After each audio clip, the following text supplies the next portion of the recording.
has passed away. Oh, Beulah Land, sweet Beulah Land, as on the highest mount I stand, I look away across the sea, where mansions are prepared for me, and view the shining glory shore. I have my home forevermore.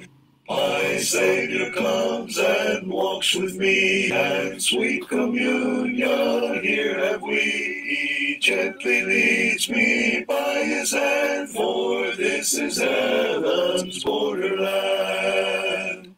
Oh, Beulah Land, sweet Beulah Land, as on the highest mount I stand, I look away across the sea, where mansions are prepared for me, and view the shining glory shore. I have my home forevermore. A sweet perfume upon the breeze is born from ever vernal trees, and flowers that never fading grow, where streams of life forever flow. Oh, Beulah Land, sweet Beulah Land, as on the highest mount I stand, I look away across the sea, where mansions are prepared for me, and view the shining glory shore. I have my home forevermore. The zephyrs seem to float to me, sweet sounds of heaven's melody, as angels with a white robe throng join in the sweet redemption song. Oh, Beulah Land, sweet Beulah Land, as on the highest mount I stand, I look away across the sea, where mansions are prepared for me, and view the shining glory shore. I have my home forevermore. Nearer, still nearer, close to thy heart. Draw me, my Savior, so precious thou art. Fold me, oh, fold me, close to thy breast. Shelter me safe in the haven of rest. Shelter me safe in that haven of rest. Nearer, still nearer, nothing I bring, not as an offering to Jesus my King. Only my sinful, now contrite heart, grant me the cleansing thy blood doth impart. Grant me the cleansing thy blood doth impart. Nearer, still nearer, Lord, to me thine. Sin with its follies I gladly resign. All of its pleasures, pomp and its pride, give me but Jesus, my Lord, crucified.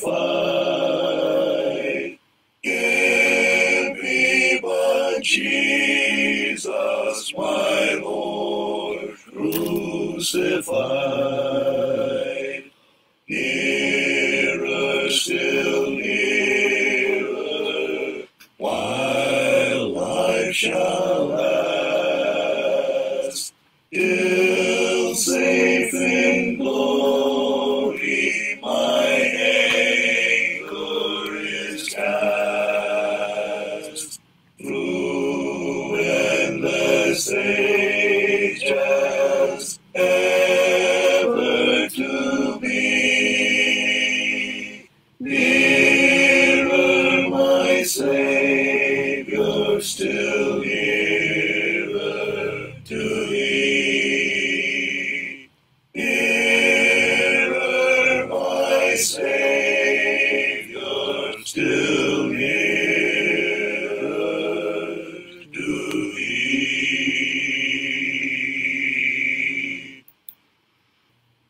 Magandang gabi mga kapatid. Yan po, Lunes ng gabi na tayo po ay magkasama sa pag-aaral po ng salita ng Diyos. Dito po sa ating Facebook Live. Kung hindi po nyo matunghayan sa oras na ito, pwede po kayo pumunta sa YouTube, sa Angeles City Southside Church of Christ, yung pong aming account. Pwede kayong pumunta roon. Lahat po ng mga ating mga videos mula pa noong 2020 hanggang sa kasalukuyan na-upload po doon sa Angeles City Southside Church of Christ sa YouTube. Meron po kami account doon. So, meron naman pong bagyo sa Dakong, Visayas at Mindanao, pero hindi naman po kalakasan. Kaya lang maulan. Yun po ang isa sa panganib ngayon ng mga bagyo, hindi lang po sa ulan, sa lakas ng hangin, kundi rin po sa ulan. Dahil nga po sa marami ng bumabaha ngayon. Meron nga pong joke dyan eh. Yung pong national language ng Indonesia, bahasa Indonesia. Tapos ang national language daw ng Malaysia, bahasa Malaya. Pero sa Pilipinas, bahasa Pilipinas kanya. Joke po yan. Joke po ngayon yan. Dami po ng bahasa sa atin.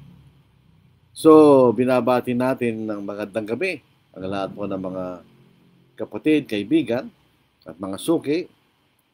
Kung kayo po ay Ilocano, na imbang na rabi, kada kayo amin kakapsat. Kung kayo po ay Cebu, Bisaya, maayong gabi sa inyong tanan, mga igsoon. Kung kayo naman po ay Bicolano, ating mga katugangan, Diyos marahay na banggi sa inyong tugabos. Kung kayo po ay Waray, na nakalimutan ko yung Waray, nawala sa isip ko. At kung kayo taga Pangasinan, maupay na gabi, kabugtuan ko ang Kristo, naalala ko rin. Tapos sa taga Pangasinan, masanto sa labi at si kayon amin. Siyempre sa Tagalog, magandang gabi sa inyong lahat. Ayan po ang ating national language.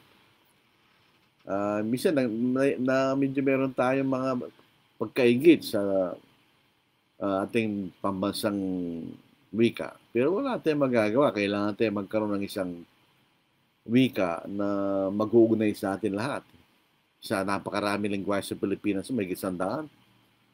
Hindi naman po mga dialect yan, mga lingwahe talaga yan. Hindi tayo magkakaintindihan.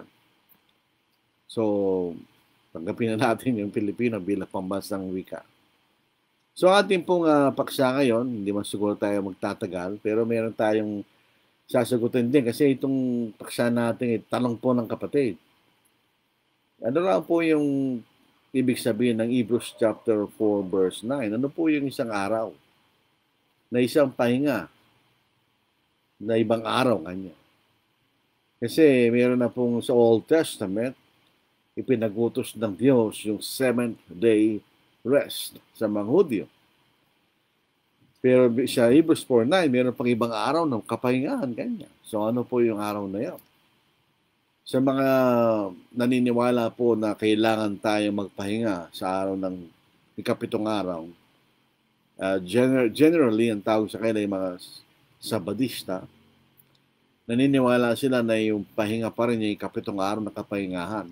Doon pa rin sila naniniwala. Pero dito po sa Hebrews chapter 4, yung walang bahagi, makikita natin hindi yun ang tunay na pahinga.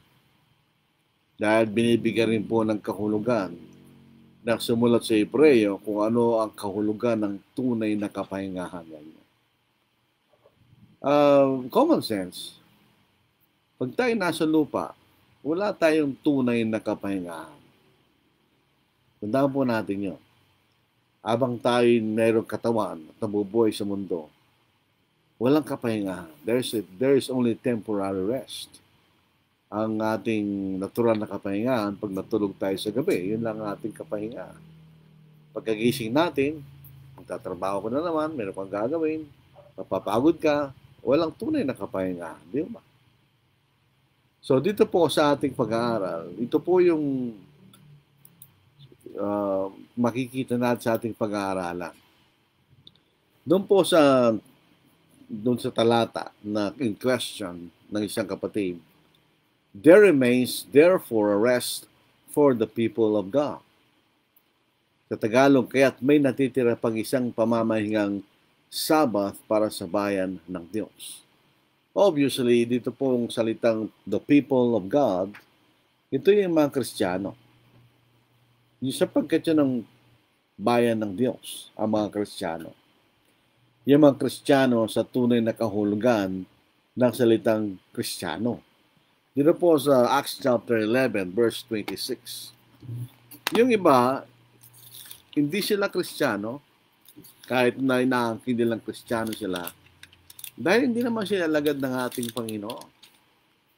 Dito sa Acts 11 verse 26, at ating mababasa, sabi po rito, and when he had found him, si Barnabas, natagpuan niya si Saul o si Pablo, he brought him to Antioch.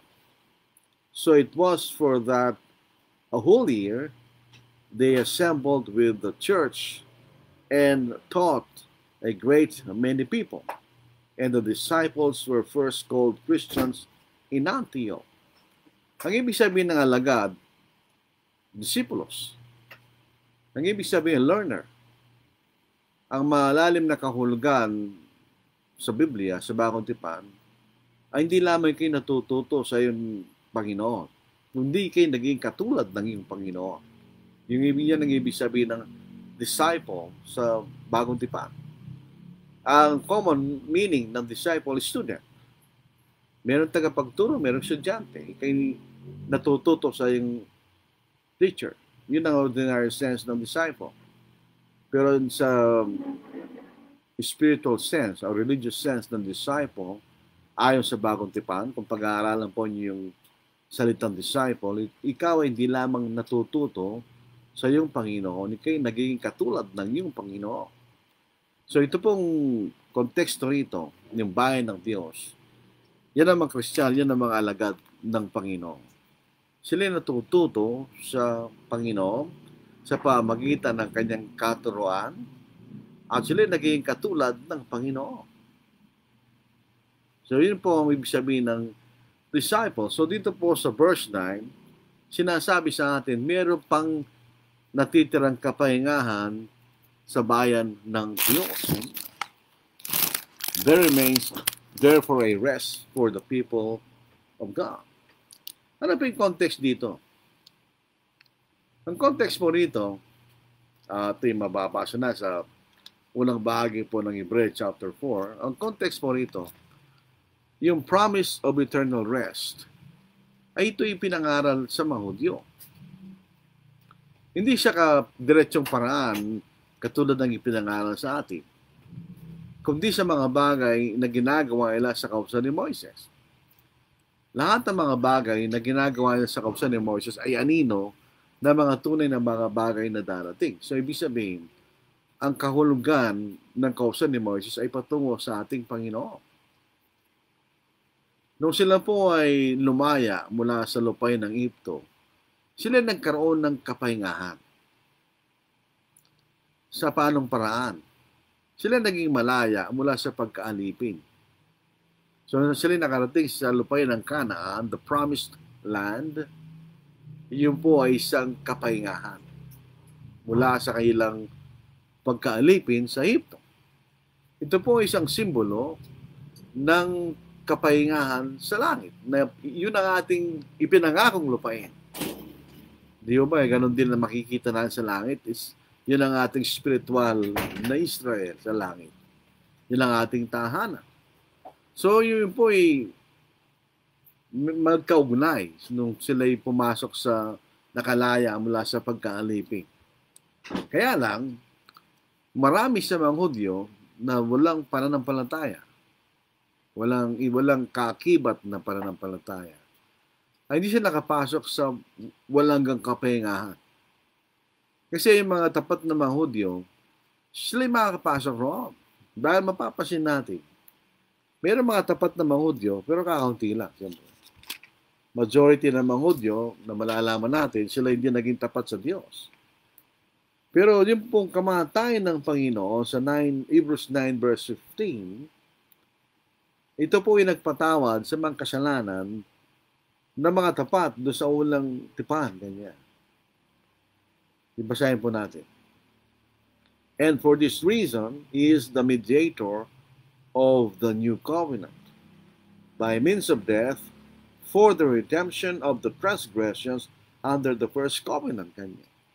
So hindi lamang ang ating mga kasalanan, ating mga kasalanan sa kasalukuyang panahon, o yung dinatnan ng kamatayan ng Panginoon na pinatawad ng dugo ng Panginoon doon sa mga sumunod sa Ebanghelyo ng ating Panginoon, kundi rin yung mga tapat sa under the Old Testament.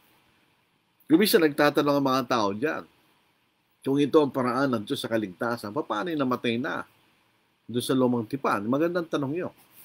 Sila rin po iniligtas ng ating Panginoon sa pamagitan ng kanyang kamatayan sa krus, kanya. Kaya ang mensahe po ng Hebrews chapter 4, doon po sa unang bahagi, unang 2 talata, huwag tayong gumaya kanya doon sa mga Hudyo. Dahil sa kawalan ng pananampalataya, hindi siya nakapasok sa kapahingahan, kanya eh. Kaya sa verse 1, therefore, since a promise remains of entering His rest, let us fear lest any of you seem to have come short of it. Yung sinatang let us fear, ito'y matakot tayo sa Diyos. Sumunod tayo sa kanya mga kautusan kanya. So yung mga Hudyo, hindi sila nakapasok doon sa ipinangakong kapahingahan dahil sa kawalan nila ng kaakibat na pananampalataya. Kaya po dito sa Romans chapter 10, dito po sa verse 1 to 4, sabi ni Pablo, hindi sila ligtas. Yung mga Hudyo, hindi sila naligtas. Hindi sila nagpangilalim sa katwiran ng Diyos. Kanya. Kaya kagustuhan po ni Pablo ng kanyang kababayan, sila'y nangaligtas. Kanya. Sabi niya, sapagkat pinatutuhanan ko na meron silang pagmamalasakit sa Diyos. Ngunit hindi ayon sa kaalaman, not according to knowledge. For they, being ignorant of God's righteousness and seeking to establish their own righteousness, have not submitted to the righteousness of God. For Christ is the end of the law for righteousness to everyone who believes. Kay Kristo natapos ang kautusan para tayo po ay magkaroon ng katwiran sa sino mang sumasampalataya. Ang Ebanghelyo, tulad na palagi nating pinapangaral ayon sa Biblia, ang Ebanghelyo o ang kaligtasan sa pamamagitan ng pananampalataya ay isang sistema ng pagiging matuwid sapagkat pinatatawad tayo ng Diyos sa ating mga kasalanan. Hindi tayo nagiging matuwid sa sarili nating katwiran, kundi dahil pinatawad tayo ng Panginoon. Ang kautusan ni Moises, ang kanyang katwiran, ay ikay magiging matuwid kung hindi ka nagkasala. Kung ikay sumunod 100% doon sa kautusan na wala namang nakasunod. Kaya kinakailangan po natin ng biyaya ng Diyos. Tayo po ay maging matuwid sa sino mang sumasampalataya sa Ebanghelyo ng ating Panginoon. So ito mga Hudyo, dahil sa kawalan nila ng pananampalataya, hindi sila nakapasok sa kapahingahan ng Diyos. Dito po natin dapat maunawaan. Ano ba yung tunay na kapahingahan? Ito po yung bibigyan natin ng din sa ating pag-aaral. Ano ba yung tunay na kapahingahan? yung bang kapahingahan sa Sabbath law sa Old Testament, siya ba yung tunay na kapahinga? Kaya nga sabi po rin na sumulat sa Hebreo, na hindi natin alam kung sino, yung mga Kristiyano, yung mga Hebreweng Kristiyano, sapagkat sila sinulatan directly, and indirectly tayo, dahil tayo rin po yung mga Kristiyano. Kinakailangan sila magkaroon ng pananampalataya kanya. Dahil mayroong pinangakong kapahingahan. Tunay na kapahingahan. May pinangakong tunay na kapahingahan. Kinakailangan tayong maging tapat. Kanya. Sa dito po sa Hebrews 4:1, therefore, yun po isang conclusion, since a promise remains of entering His rest, merong kapangako na tayo papasok sa kapahingahan ng Diyos. Kanya. Let us fear. Tayo matakot. May sabihin, bigyan natin ng kaukulang pagpansin, kaukulang importansya kanya. Lest any of you seem to have come short of it. Baka hindi tayo makarating doon, yung siya nasabi. Alam mo yung pangako na yun? Meron ba pangako ang Panginoon? Pasinin po natin, nasaan ba yung kapahingahan na yun? Wala sa lupa. Kahit anong gawin natin sa lupa, we cannot have a true rest. Hindi tayo pwede magkaroon tunay na kapahingahan sa lupa. So yun ay by necessary inference sa puntong ito, na wala tayong binabasa talata, ito yung eternal rest in heaven. So pag dinala tayo sa langit, doon ang ating tunay na kapahingahan. Ganyan. Doon po sa John chapter 14 verse 1 hanggang verse 4, meron pangako ng ating Panginoon na dadalhin tayo sa langit. At dito rin po sa babasahin natin, makikita natin na ang ating Panginoon ay Diyos, katulad ng kanyang Ama. Sa John 14 verse 1, let not your heart be troubled, kasi namamaalam ang Panginoon sa pagkakataon na ito. You believe in God, kayo sumampalataya sa Diyos, believe also in me. Ibig sabihin, kung sumasampalataya kayo sa aking Ama, sumampalataya rin kayo sa aking kanya. In my Father's house are many mansions. Sa baang sangmayan ng Ama, hindi ba sa langit? Doon nakatira ang Diyos. Dito sa Psalm 115, tinatanong ng mga hintil, mga bansa, saan naroon ang kailang Diyos? Kasi hindi nila nakikita ang Diyos ng mga Hudyo, ang tunay na Diyos. Saan ang Diyos nila kanya? Dito sa Psalm 115, dito po sa verse 3, but our God is in heaven, He does whatever He pleases. Kung ikukumpara sa mga Diyos-Diyosan na wala naman silang magagawa, pero ang Diyos kanya, ginagawa niya gusto niya gawin. So, hindi siya Diyos-Diyosan kanya, siya nasa langit. So, ito yung langit at pinag-uusapan. If it were not so, I would have told you, I go to prepare a place for you, and if I go and prepare a place for you, I will come again and receive you to myself, that where I am, there you may be also. And where I go, you know, and the way you know. Ganyan. Ang daan ay ang ating Panginoon. So, alam niyo ang daan, ganyan, sabi ng ating Panginoon. So, yung pangako ng kapahingahan ay wala sa lupa. Ito'y nasa langit. Ito pong kahulugan ng rest ay ang ating Panginoon. Ang ating kapahingahan ay nasa ating Panginoon. So ito ibibigay ng ating Panginoon. Ganyan. Tandaan natin ang salitang Sabbath means rest. Yan, hindi po Sabadong Sabbath o yung kapitong araw. Hindi. Ang ibig sabihin ng Sabbath is to rest, to cease from working. Yan ang ibig sabihin ng rest. Di ba? Dito po sa Matthew 11 verse 28 to verse 30, ito yung paanyaya ng Panginoon. Come to me, all you will labor and are heavy laden, and I will give you rest. Siya yung mga napapagal kanya. Nakapapagal, napapagod, ganyan. Pero bibigyan tayo ng kapahingahan. Take my yoke upon you and learn from me. Kaya nga, disciple, you learn from Christ. Ganyan. For I am gentle, for I am meek and lowly in heart, and you will find rest for your souls.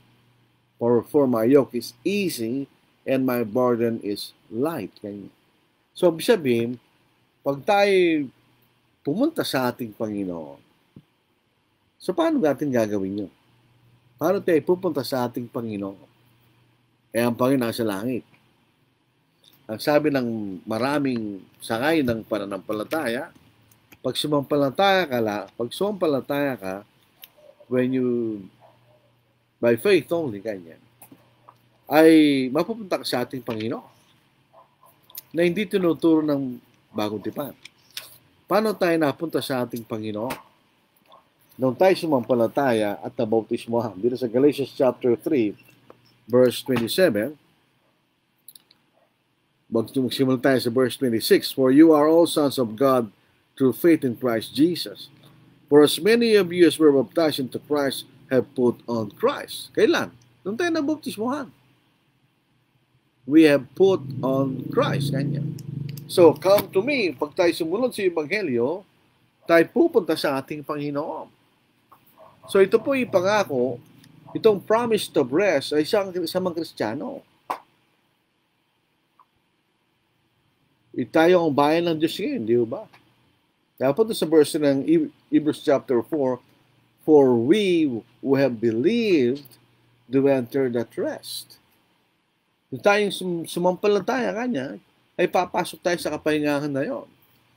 As he has said, so I swore in my wrath, they shall not enter my rest. Ito yung mga Hudyo na hindi sumampalataya sa Diyos. So, hindi sila makakapasok sa kapahingahan ng Diyos kanya. So, ito po ay isang pagbibigay po ng paalala sa mga Kristiyano na huwag gumaya sa mga Hudyo na hindi pinaniwalaan yung pangako ng Diyos kanya. Dito po sa kahulugan ng true rest. Ano yung true rest? Ano yung tunay na kapahingahan?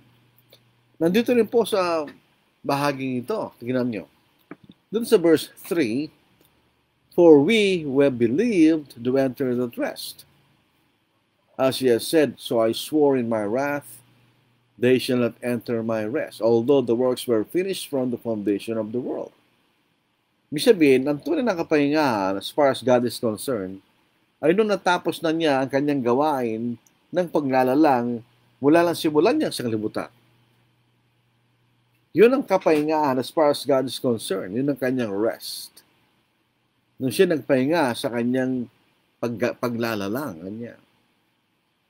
Kaya nga po doon sa verse 10, pinaliwanag po sa atin sa Hebrews chapter 4 verse 10, for he who has entered his rest as himself also ceased from his works as God did from his.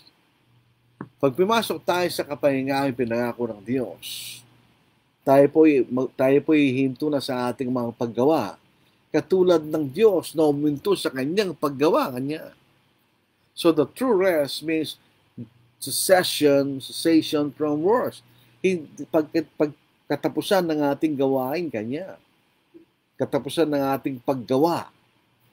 Mula na nagkasala ang ating mga magulang, si Adam and Eve, wala nang katapusan ng ating paggawa hanggang tayo mamamatay.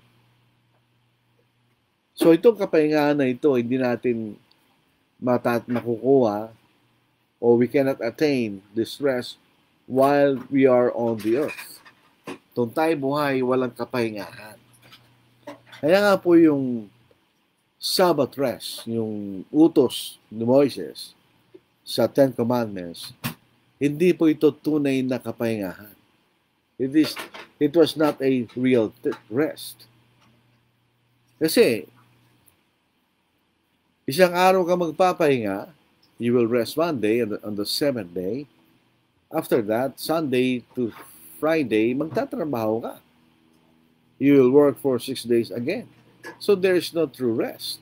Kasi nagtatrabaho ka pa rin.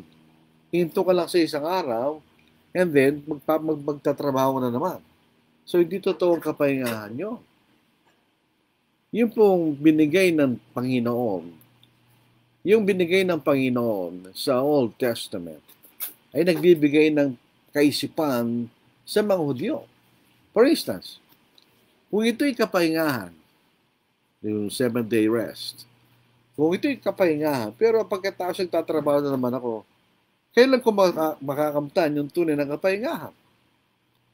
Katulad din po sa Hebrews chapter 10, sila nag-aahay ng mga dugo ng mga hayop, kambing at tupa, pero hindi naman pinapatawad na kailang magkasalanan. In reality, dahil ulit-ulit taon-taon na kailang magkasalanan.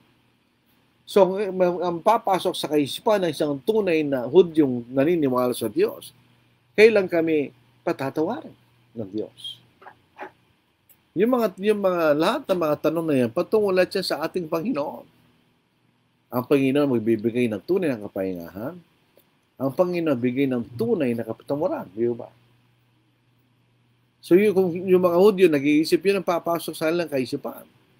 So yung Sabbath, 7-day rest, o yung pong inuutos sa kautusan ni Moses, was a shadow of the real rest. It was not a true rest. Ibig sabihin, binibigyan ka ng idea ng kapahingahan. Pero hindi ito ang tunay na kapahingahan. Kasi magtatrabaho ka pa eh. So yun makikita natin. Yun ay anino lamang ng tunay na kapahingahan, yung ipinagutos sa ilalim ng kautusan ni Moises. Hindi sila nagkaroon ng tunay na kapahingahan. Wala, laalalahanin po natin, sino bang naging pinuno nila nung sila'y pumasok sa lupang ipinangako? Hindi sa Moises. Dahil hindi sila nakapasok doon, namatay siya bago sila nakapasok sa lupain ng Kana. Nakita lang niya, pero hindi siya pinayagang pumasok dahil nagkasala siya sa Diyos. Ngayon, si Joshua ang naging pinuno nila. Dito po sa verse 8 ng Hebrews chapter 4, ito isang magandang katanungan. Kung yung, ano bang kapahingahan ang ipinagutos sa panahon ni Joshua? 7-day rest, di ba? Papasinin po natin ang verse 8. For if Joshua had given them rest, yung tunay na kahulugan ng kapahingahan, he would not afterward have spoken of another day. Kasi kung yung 7-day rest, yun ang tunay na kapahingahan, eh wala na sasabihin pang Diyos ng ibang araw ng kapahingahan. Di ba? Kung sila yung tunay na nakapagpahinga sa panahon ni Joshua, nakapasok sila sa kapahingahan ng Diyos. Pero unfortunately, hindi sila nakapasok sa kapahingahan ng Diyos. So yung kapahingahan na binibigay ng kapahingahan sa panahon ni Joshua, yung 7-day rest, hindi ng tunay na kapahingahan. Yun lang makikita natin, napakasimple lang. Ipipilit ngayon ng mga Seventh-day Adventists, mga Sabbatarian, kung ano naman na kayong denomination, yun ang tunay na pahinga. That's false. Yun po ay blasphemy against sa ating Panginoon. Sapagkat ang tunay na kapahingahan hindi binigay ni Joshua, ito'y bibigay ng ating Panginoon. Sapagkat siya yung tunay na kapahingahan, di ba? So dito po, ulitin natin, ang kapahingahan ng Diyos, God's rest was the total cessation from His work of creation.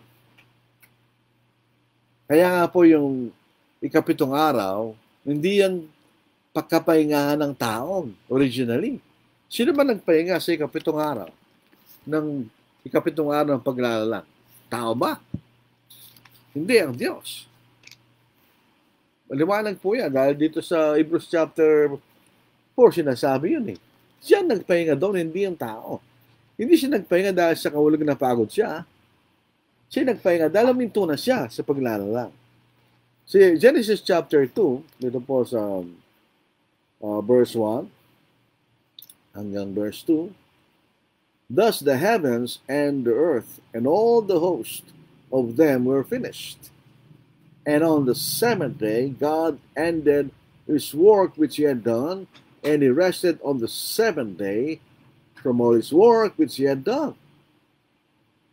So yun ang tunay na kapahinga. Huminto na siya sa kanyang paggawa ng paglalala. Hindi siya napagod siya. Huminto na siya. Huminto na siya. Tayo po ay may hinto rin sa ating paggawa pagdating po natin sa langit kanya. So yung 7-day Sabbath, ito isang kapahingahan. Saan?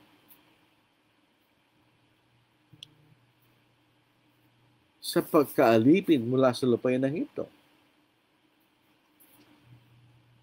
Yun ang naging simbolo nung Sabbath day. Ito ay simbolo ng pagkapahingahan nila mula sa pagkaalipin. Kasi din natin, naging alipin sila sa lupain ng Egypto. Naging slaves. At inalis sila ng Panginoon doon at dinala sa lupain ng Canaan. At sila yung nagpahinga uminto sila mula sa pagiging alipin kanya. They ceased to be slaves. Sa Deuteronomy chapter 5, ito po ay iniiwasan ng iba. Pero basahin po natin na po. Sa verse 13 hanggang verse 15. Observe the Sabbath day to keep it holy, to keep it separated from the rest of the days. Ibig sabihin, as the Lord your God commanded you. 6 days you shall labor and do all your work. But the 7th day is the Sabbath of your Lord God. In it, you shall do no work. So, ito'y kawangis ng kapitong araw ng Panginoon na suminto sa paglalala dahil hindi na siya gumawa. So, din sa kapitong araw, ganoon din, hindi ka gagawa sa isang araw. Hindi na sabi po sa atin. In it, you shall do no work. You, nor your son, nor your daughter, nor your male servant, nor your female servant, nor your ox, nor your donkey, nor any of your cattle, nor your stranger who is within your gates, that your male servant and your female servant may rest as well as you. Yung rest in the sense na hindi kayo gagawa. Wala kang gagawin trabaho kanya. Anong dahilan no? Verse 15. And remember that you were a slave in the land of Egypt, and the Lord your God brought you out from there by a mighty hand and by an outstretched arm. Therefore, the Lord your God commanded you to keep the Sabbath day. So, pinag-utos ng Panginoon ang pagkapahinga sa Sabbath day, hindi dahil pagod yung mga Hudyo, kundi para maalala nila na sila'y iniligtas ng Panginoon mula sa pagkalipin sa lupain ng Egypto. Yun ang dahilan ng pag-uutos ng Diyos sa kanila. Kawangis ng kanyang paghinto sa kanyang gawain ng paglalala. So with regards to God's rest, total cessation from work. Hindi na siya gawa. Hindi na siya ginawang paglalala. Baka magtanong kayo, bakit marami pong uri ng mga aso ngayon? Maraming uri ng pusa ngayon. Gawa na ng tao yun. Pero hindi sila naglalala. Bakit? Pusa pa naman yung pusa rin yung lalabas, aso pa rin yung lalabas. Walang bagong hayop silang nagawa. Hindi sila naglalala. Yung materialis pa rin galing sa Diyos yun, di ba? So in other words, the 7-day Sabbath commanded to Israel was not the real Sabbath. Hindi yan ang tunay na kapahingahan. Kahit ano pa sabihin natin. Sa isa pang kahulugan, dahil ang Panginoon ang kahulugan o siya nagbibigay ng kapahingahan. Siya ng mga nangako siya na bibigyan tayo ng kapahingahan sa ating mga kaluluwa. So hindi tayo kailangan sumunod sa kautusan ni Moises ng kapahingahan sa 7 araw. Maliban pa sa katotohanan na ito'y pinag-utos lamang sa bansang Israel, hindi sa mga hentil. Wala tayong mababasang ang kapahingahan sa 7 araw ay ipinag-utos sa mga hentil. Kumbaga, ngahalin tulad po natin sa isang Independence Day. Halimbawa, Pilipinas, July 4, 1946. Sabi ng iba, June 12, 1898.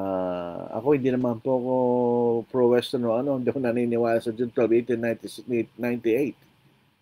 Hindi tayo naging totoong malaya noon bilang isang bansa.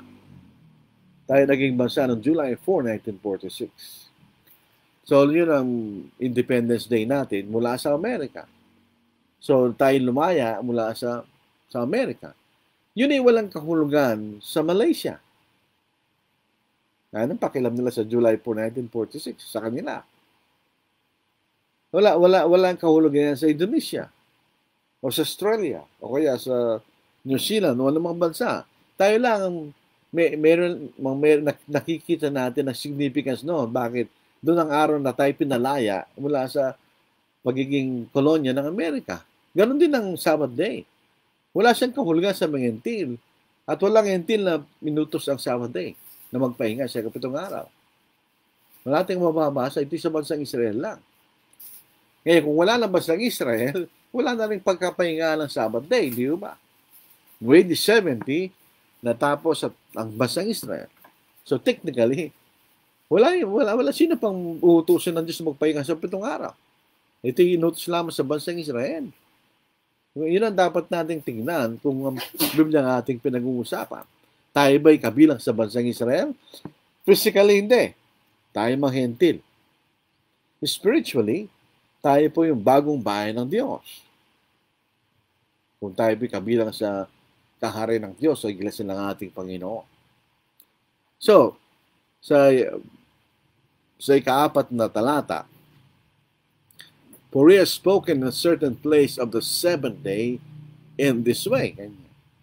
And God rested on the seventh day from all his work. So, no, Genesis chapter 2, hindi tao nagpahinga doon.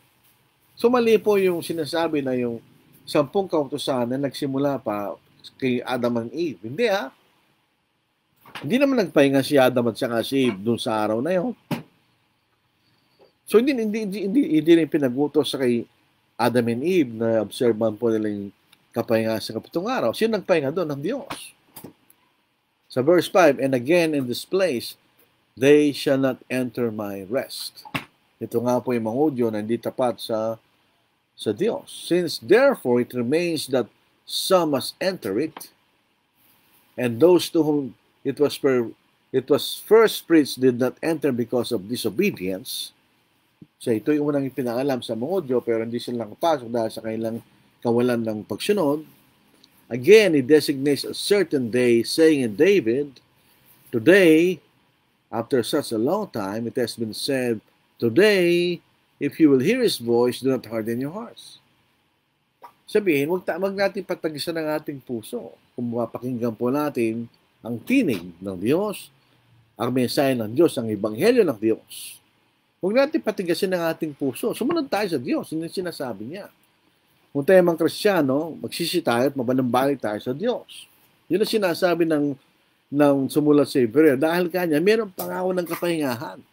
At may papasok doon kanya. Huwag nating pabayaan. Huwag tayong maging matigas ang ulo. Huwag tayong pasaway. Huwag natin patagisan ng ating puso kanya. Sumunod tayo kanya. In other words, yung chapter 4 verses 1 to 9, ito yung nagtuturo sa mga Kristiyanong Hebreo directly and indirectly sa atin, sa pagkristyano rin tayo, not to imitate o gayahin the disobedient Jews. Yung mga Jews na matigas ang ulo, for they will not enter the true rest. Kung tayo maging matigas ang ulo, pasaway, saradong kaisipan, hindi rin tayo papasok sa tunay na kapahingahan, katulad ng mga Hudyo. Instead, they are commanded not to harden their hearts. Magpatigasin ang ating puso kanya. Kailangan tayong sumunod. Kaya ang aral po rito, ang application, yung mga denominations, ano po? Nagtuturo sila ng kautusan ng tao. Hindi ang kautusan ng Diyos. Kung sasabihin nila, hindi magkakapareho lang tayo, ba hindi Kung magkakapareho tayo ng pangalan. Magkakapareho tayo ng pagsamba. Magkakapareho tayo sa paraan ng kaligtasan. Magkakapareho tayo sa aral. Ba't hindi tayo pare-pareho? Dahil hindi tayo pareho. Sila nagtuturo ng aral ng mga tao, katulad ng mga yung disobedient, na dinagdagan nila ng kailang human tradition, yung kautusan ni Moises. Hindi sila papasok sa tunay ng kapahingahan. Kaya, kinakailangan huwag patigasin ang kailang puso kanya. Sila yung paniwalaan po nila yung tunay na katuruan ng Diyos. Buksan nila ang kailang kaisipan at sumunod sa tunay na ebanghelyo. At sila papasok sa kapahingahan ng Diyos. Yung mga unfaithful Christian, magsisi tayo. Huwag natin patigasin ang ating puso. So punta tayo sa katanungan, what is the another day? Ano yung another day na yun? Ano yun? Ano yung nakatakdang kapahingahan na yun? Anong araw yun? May nagsasabi, araw po ng linggo yan. Sino nagsabi? Wala akong tayo mababasa ang araw ng linggo. Ang araw ng linggo is araw ng kapahingahan. Sunday is not a day of rest. Hindi tayo inutusan ng Panginoon na magpahinga sa linggo, actually. Ito'y araw ng pagsamba. Hindi ito araw ng kapahingahan. Yun po makikita natin. So, another day, ganyan. Another day. Sa Acts 20 verse 7, ano ba yung ginawa nila? On the first day of the week, when the disciples came to break bread. Yun po yung Lord's Supper. Yun yung pagsamba. Di ba? Sa 1 Corinthians 16:1 and 2, meron pong pag-collection. Yun yung pagsamba. So ito yung araw ng pagsamba, hindi ito araw ng kapahingahan. Sunday is not a Sabbath. Hindi ito araw ng kapahingahan. So babalik tayo sa katanungan, what is the day of rest? Hindi ito a day of the week. It's not Monday, it's not Tuesday, it's not Wednesday, Thursday, Friday, Saturday, Sunday. Wala siya doon. Isang araw lang yan eh. A day. Day of rest. Ano yun? Ito yung araw ng Panginoon darating at dadalhin tayo sa langit. That's eternal rest. Yun ang araw ng kapahingahan. Yung Sunday, abang tayo nasa mundo, wala tayong kapahingahan. Kahit sa ating mga kaluluwa, wala. Dahil tayo pa rin ay naapektuhan na matuksot, nagkakasala tayo. So, wala rito yung kapahingahan ng ating mga kaluluwa. Saan yun? Sa langit. Kung mapapasin po nyo ang description sa aklat ng Apocalypse sa langit, ito po yung lugar na it's a secure place. Wala nang influence sa Satanas doon. Hindi siya pwedeng makapasok doon sa langit.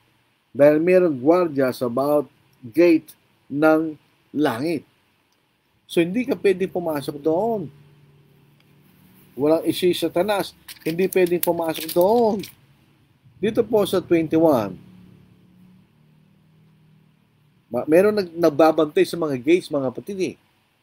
This is verse 21. Verse 9, mga sumusunod.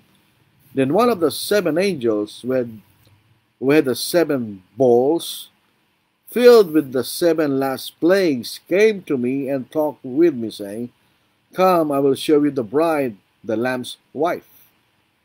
And he carried me away in the spirit to a great and high mountain, and showed me the great city, the holy Jerusalem, descending out of heaven from God, having the glory of God. Her light was like a most precious stone, like a jasper stone, clear as crystal. Also she had a great and high wall with 12 gates, and 12 angels at the gates, and names written on them, which are the names of the 12 tribes of the children of Israel. 3 gates on the east, 3 gates on the north, 3 gates on the south, and 3 gates on the west. Papasin natin. May mga bantay na mga anghel. 12 anghel sa bawat pintuan, gates. So, symbolically, hindi makakapasok si Satanas doon. Wala lang pagkakasala doon. There's only rest. Doon po sa Revelation 14 verse 13, ito mababasa natin. Then I heard a voice from heaven saying to me, Write, Blessed are the dead who die in the Lord from now on. Yes, says the Spirit, that they may rest from their labors and their works follow them. Yung ating manggawa ay susunod sa atin dahil magiging basihan sa ating kaligtasan o di kaligtasan o kung tayo magkakaroon ng kapahingahan o hindi. Kaya po yung punta tayo sa mga sementeryo, bawat puntod, kung Tagalog, sumalangit na kanya, Kung English, RIP, rest in peace. Maganda sana kung totoo. Pero we can only rest in peace kung tayo po'y susunod sa Diyos, sa kanyang ebanghelyo, sa kanyang tunay na aral. How can you expect? Sa buong buhay mo, hindi mo kilalang Diyos, hindi ka sumunod, hindi mo pinasa ng Biblia niya.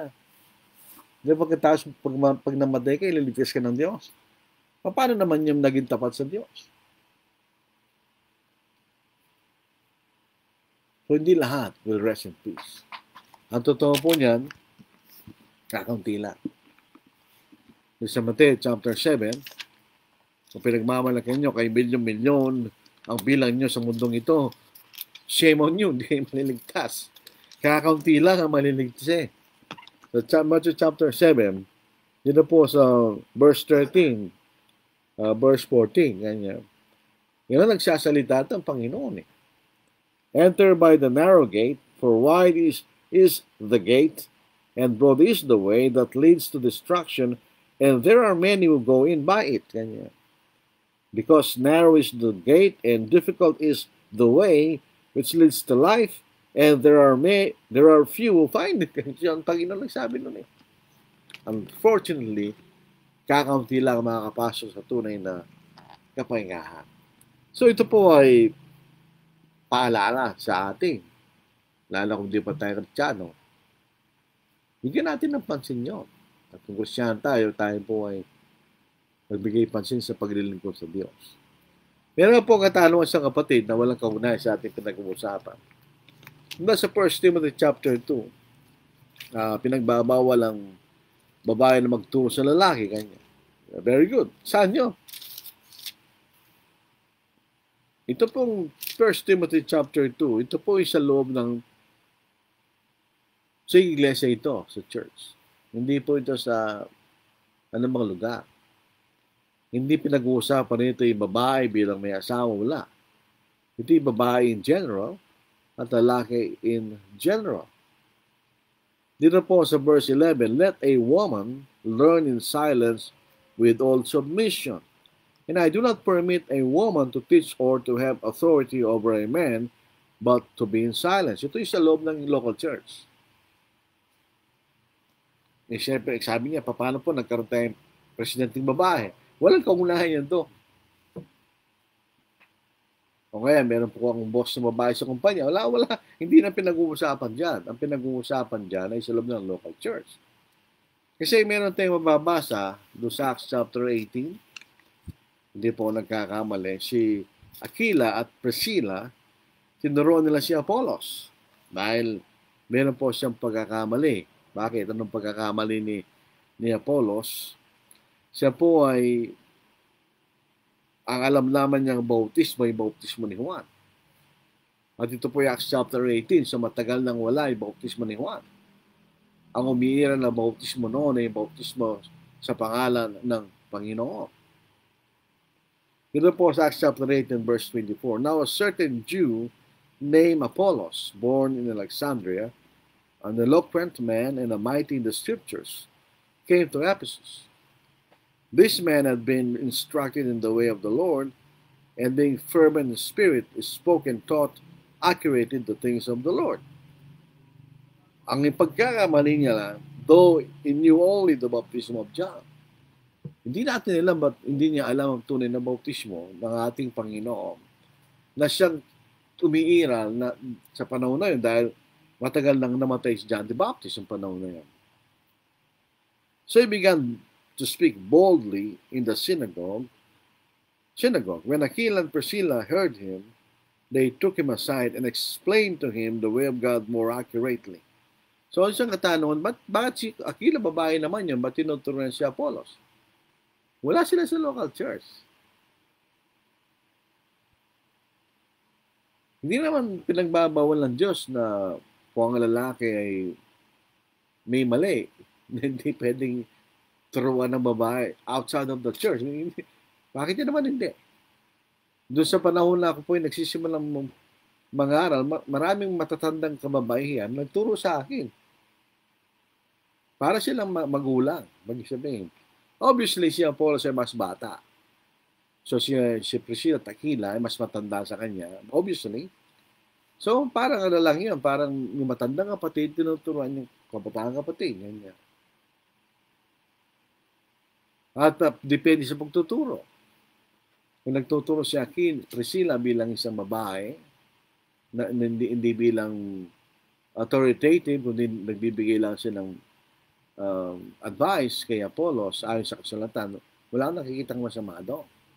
Pero pag tinransport natin sa local church, at si Aquila, si Priscilla, tinuturuan si Apollos sa isang Bible class or something, gano'n, o ibang usapan na yun.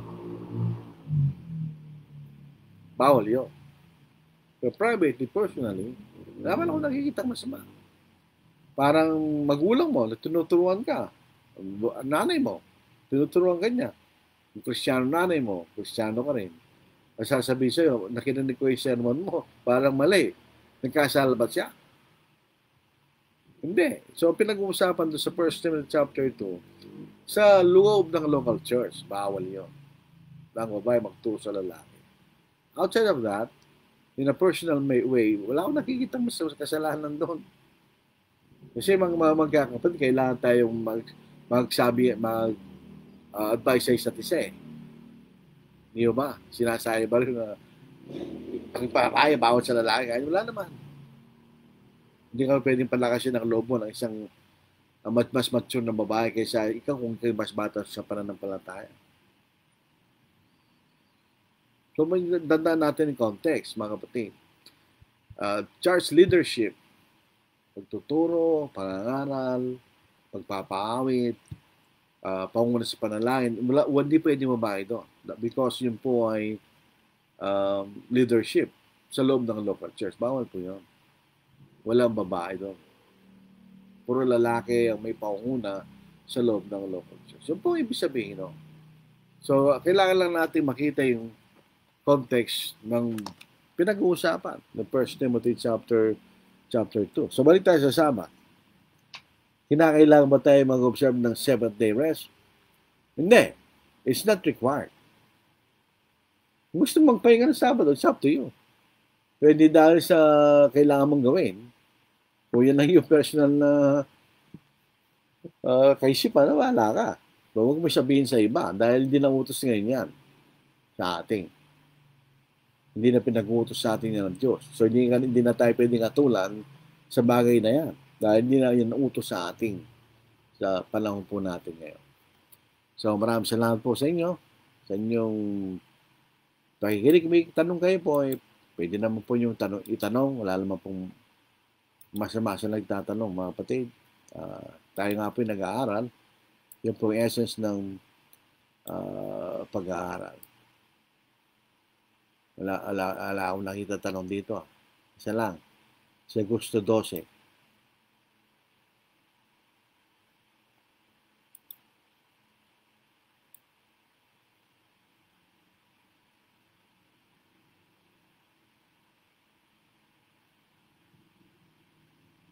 Yan lang makita natin. Kahit yung land of Canaan, na ito promised land, yun po isang larawan ng langit. That's also a promised land, di ba? Yun nga po ang inaahanap ni Abraham. Hindi man yung lupain ng Canaan. Dito po sa Hebrews chapter 11, kung makikita ninyo, ang inahanap ni Abraham, alam nila yon, hindi yung lupang ipinangako sa lupa. Ito isang heavenly country. Yun ang kailang inahanap. Hindi yung lugar sa lupa. Yun makikita natin. Basahin na sa Hebrews chapter 11 verse 13, mas sumusunod. These all died in faith, that having received the promises, but having seen them afar off, were assured of them, embraced them, and confessed that they were strangers and pilgrims on the earth. For those who say such things declare plainly that they seek a homeland. And truly, if they had called to mind that country from which they had come out, they would have the opportunity to return. But now they desire a better, that is a heavenly country. Therefore, God is not ashamed to be called their God, For he has prepared their city for them. Hindi yun lupain ng Kanaan, yun ay langit. So yung Sabbath is a foreshadowing. Yung tunay na kapahingahan sa langit na matatagpuan natin sa pamagitan lang ng ating Panginoon. At bibigay sa atin pag dinala tayo sa langit at mananahan tayo na magpakailanman in a truly eternal rest. Yun ang essence ng ating pinag-aaral. Dito nakamtan sa panahon ni Joshua dahil ang kapahingahan sa panahon ni Joshua ay yung 7-day rest na hindi tunay na kapahingahan. Ano naman naging kapahingahan yun? Parang day off lang. Eternal rest is not a day off. It is eternal rest. Tayo po ihinto na sa ating paggawa. Maraming salamat po. Si Brother John Bautista, meron po siyang comment. Yes, the rest that Joshua gave to Israel is in lumundag. Yes, the rest that Joshua gave to Israel in the promised land was not the final rest, sabi rito, God had in mind, but a foreshadowing of a greater and eternal rest in Christ. Hebrews 4:8-9 explains that even after Joshua led Israel into Canaan, God was still speaking of another rest that remained for his people. This teaches us that physical Canaan was only a type, while the true and ultimate rest is the spiritual rest found in Christ, fully realized in the eternal home of the redeemed, the New Jerusalem, the land of promise. The land of promise points forward to the heavenly inheritance that Jesus secured, where God's people will finally dwell with Him forever. Yun ang eternal life. Yun ang eternal rest. So, punta tayo sa pinakataas, po. Ito ang ating persona, si Leonito Torralisa. Na iba garabi, kada kay amin kaabsat. Ibig sabihin, magandang gabi sa lahat mga kapatid. Oljan Ocampo, good evening po. Ibanyas Senior Sani, na ibang garabi, kada kayo amin kakabsat, kamukha lang po ng sinabi Brother Leonito Torralisa. Lilia Domingo, good evening everyone. Good evening din po.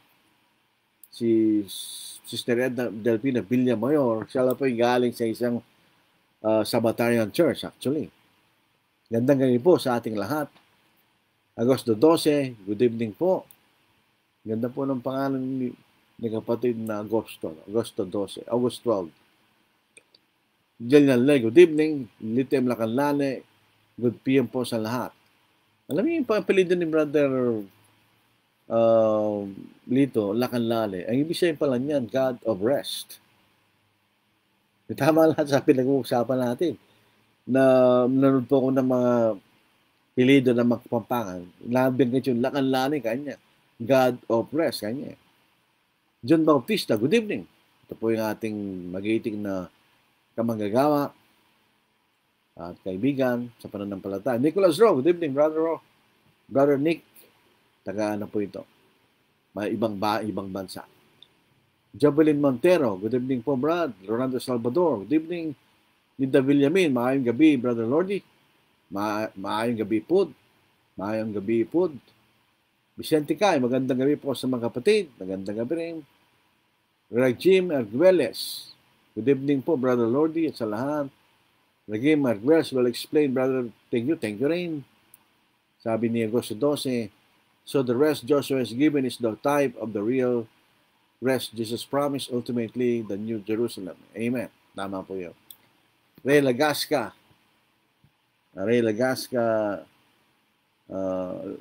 salamat sa lesson ng Brother Lordy. Good night mga kapatid. Acts 21 verse 9. Ito po yung mga propeta, mga babae. May mga babaeng propeta, pero wala nang propeta ngayon. Number 1, ito pa yung spiritual gift of prophecy. Ang mga spiritual gifts were given by the laying of hands of the apostles. Na wala nang apostol ngayon. So, sino magbibigay sa atin ng mga kaloob na galing sa Espiritu? Wala na. Those miraculous gifts of the Holy Spirit have ceased nung masulat na ang buong kabuuan ng Bagong Tipan. So, with it prophesying. Yung mga babaeng anak ni Philip the Evangelist. So, kailangan din silang kung paano yung kailang panguhula, I do not know. Saan sila nanguhula? Hindi ko rin alam.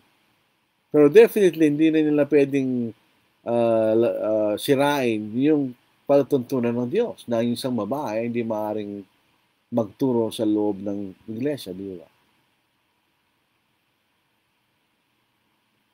Dito po sa Ronald Molina, magandang ngayon po, Brother Lordy, sa lahat na nanonood at nakikinig ngayon.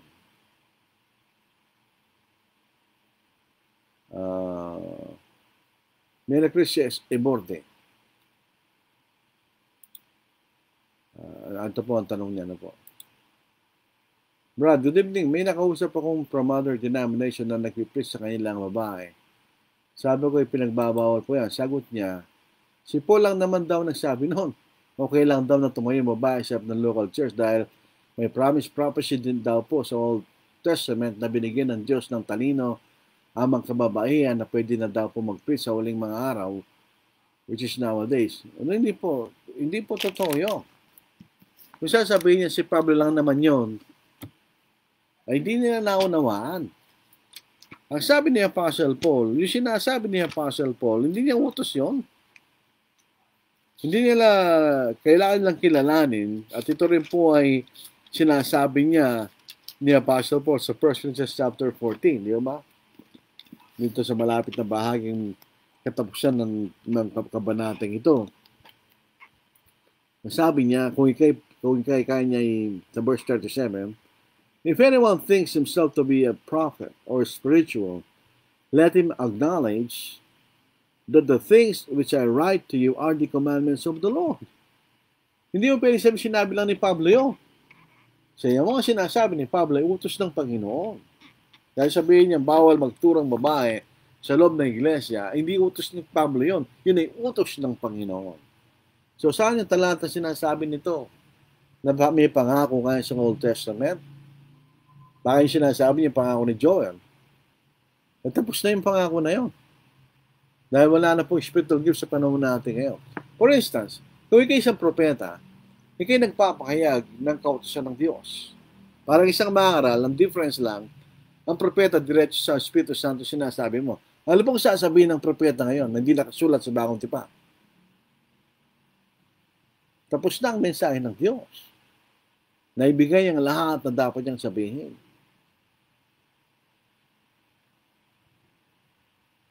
Di ba? Yung makikita natin. So, ala ng propeta sa panahon natin ngayon. Ano pa sasabihin nila?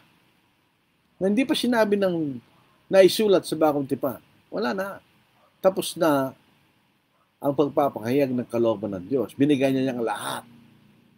Wala na siyang bagong mensahe. So, wala ng propeta ngayon. Wala na silang sasabihin. Ito pong sinabi ni Brother John Bautista, the 4 daughters of Philip were the ones who prophesied. They were the prophetesses, gifted by the Holy Spirit, but their role did not violate biblical restrictions regarding church assembly. Totoo yun. The Bible cannot contradict itself. Di ba? Kung may limitation na ibinigay ang babae sa loob ng local church regarding teaching, so hindi doon na ni-exercise ng mga prophetesses yung kailang gift of prophecy. Kung saan, I do not know. Not in the church. Definitely. So, maraming salamat sa inyong mga comments, sa inyong mga tanungan. Again po, gusto nating bigyan, paalala po mga kapatid sa ating meron pong GASO meeting sa December 13. At tayo po ay nagpapasalamat. Hindi naman po sa tayo nagmamalaki sa pagkakataon na binigay ng mga kapatid sa Kaloong Church of Christ sa Venezuela City. Na makangal po doon si kapatid na Ronald Molina. Ang dalawa po ni Brother John Bautista ang inimbitado sa December 13. Sa December 20 naman, kina Brother John Bautista po yan sa Briones Village Cabanatuan City.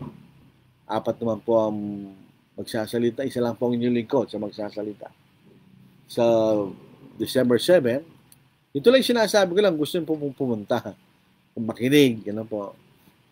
Sa December 7, Sunday po yun, ako po ay inimbita na ng church sa may Judge Jimenez sa pamamagitan ni Brother Alan Dacoco, at ang magiging paksa po doon, Angels and Demons. So, Demons. Angels and Demons. Kung gusto niyo pumunta ron, palagi ko welcome lang po kayo. Siyempre, yun lang po ang mga gusto ko ipahayag, mga kapatid. So, yun lang po ang ating pag-aaral po sa gabing ito. Loobin ng Panginoon sa Miyerkules ng gabi at saka sa Biyernes ng gabi, tayo po ay magpapatuloy sa ating gawaing pangaral sa pamagitan ng Facebook. Kung meron kayong tanong, pwede man pong nung ibigay sa akin sa pamagitan ng Messenger. Bibigyan po natin ng panahon na pag-aralan sa pamagitan ng pag-aaral po sa salita po ng Diyos. Wonderful is my Redeemer, wonderful is He, saving me from sin and sorrow washed at Calvary. Wonderful, the Prince of Glory, mighty God is He. Wonderful is my Redeemer, wonderful to me. Wonderful, wonderful, Jesus is to me. Gave himself for my shame there at Calvary. Marvelous, saving grace, set my spirit free. Wonderful is my Redeemer, wonderful is He. He gave himself to die a ransom there on yonder tree. His saving grace my soul to save, could it ever be? Salvation's plan for every man, He purchased pardon free. Wonderful is my Redeemer, wonderful to me. Wonderful, wonderful, Jesus is to me. Gave himself for my shame there at Calvary. Marvelous, saving grace, sets my spirit free. Wonderful is my Redeemer, wonderful is He. Redeeming love sent from above, He died for you and me. Go tell the message of His love, salvation now is free. No longer wait, the fields are white, the call or distant sea. Wonderful is my Redeemer, wonderful to me. Wonderful, wonderful, Jesus is to me. Gave himself for my shame there at Calvary. Marvelous, saving grace, set my spirit free. Wonderful is my Redeemer, wonderful is He. I stand amazed in the presence of Jesus the Nazarene, and wonder how He could love me, a sinner condemned unclean.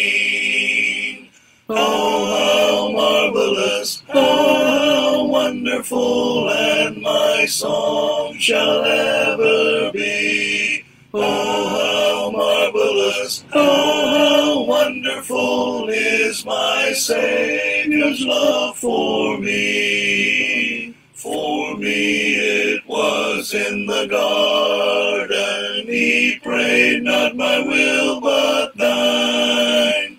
He had no tears for His own griefs, but sweat drops of blood for mine.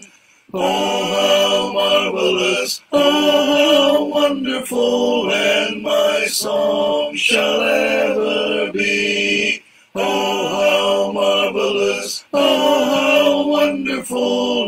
is my Savior's love for me. In pity angels beheld him, and came from the world of light to comfort him in the sorrows he bore for my soul that night. Oh, how marvelous, oh, how wonderful, and my song shall ever be. Oh, how marvelous, oh, how wonderful is my Savior's love for me. He took my sins and my sorrows, he made them his very own. He bore the burden to Calvary, and suffered and died alone. Oh, how marvelous, oh, how wonderful, and my song shall ever be. Oh, how marvelous, oh, how wonderful is my Savior's love for me. When with the ransom in glory his face I at last shall see, 'twill be my joy through the ages to sing of his love for me. Oh, how marvelous, oh, how wonderful, and my song shall ever be. Oh, how marvelous, oh, how wonderful is my Savior's love for me. Maraming salamat mga kapatid sa inyong pakikinig, panonood, sa inyong mga pagbati, comments, mga tanong. Sabi nga po, kung meron po kayong gustong pag-aralan po natin, sabihin niyo lang po niyo sa i-message lang po niyo ako sa Messenger at bibigyan po natin ng panahon. So tayo po ay manalangin. Ang banal, kayo po ay nagpapasalamat muli sa panahon na ito na inyong binigay sa amin, na kami nagsama-sama kahit hindi po kami physically magkasama na mga nakikinig at nanonood, pero kami magkaisa sa spirito ng pagnanasang malaman po namin ang inyong kalooban, unawain po namin kung ano yung kalooban, pag-aralan po namin ang inyong mga salita. Nawa po itong pag-aaral pong ito ay naging kapakipakinabang sa amin lahat, nagbigay po ng karagdagang kaalaman sa aming pananampalataya, at kung hindi po Kristiyano ay nagbigay ng kaalaman upang sila ay magkaroon ng pagnanasang sumunod sa inyong ebanghelyo. Naway bigyan nyo kami ng espiritu ng kapakumbabaan, na kami marunong magpakumbaba at tanggapin po namin ang inyong kalooban, tanggapin po namin ang aming mga pagkakamali at humingi ng tawad o Diyos. Ang salkuyan po ang aming bansa ay nasa bingit ng hindi may kaguluhan.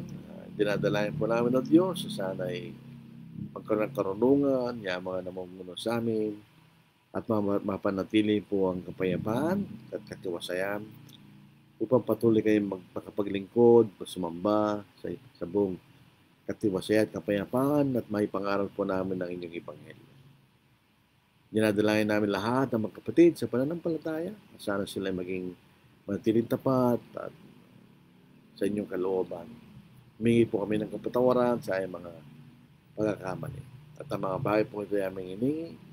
Dakilang pangalan ng Kristo. Amen. Maraming salamat po mga kapatid. Bye, mag-ingat. God bless.